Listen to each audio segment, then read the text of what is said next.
درنو کتونکو السلام علیکم. زه محمد سلمان همدرد د حق غږ پښتو چینل خبري لنډیز کې ستاسو قربا اوس تاسو پام را اړوم د مهمو خبرونو لنډیز ته.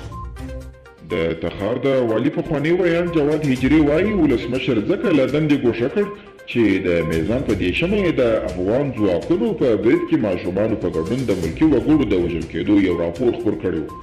د په خبره هغه مهال د ولسمشر په حکم 3 ورځې بندي شوی هم و، خو اوس ولسمشر په خپله له دندې ګوښه کړ. د بایډن حکومت د بهرنۍ پالیسۍ تر ټولو ستونزمنه برخه افغانستان دی. امریکایي رسنۍ وایي بایډن د امریکا دریم ولسمشر دی چې واک ته له رسېدو سره سم یې باید تر هر څه وړاندې د امریکا د یوې اوږدې جګړې برخلیک معلوم کړي.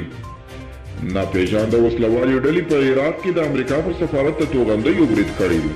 د راپورونو له مخې یادې ډلې په پلازمینه بغداد کې پر شنه ساحه د توغندیو برید کړي چې 3 یې د امریکا سفارت په شاوخوا کې لګېدلي دي. او طالبان وایي ملګرو ملتونو د زرګونو ښوونځیو ترڅنګ د 200 روغتیایي مرکزونو د جوړېدو ژمنه هم کړې ده.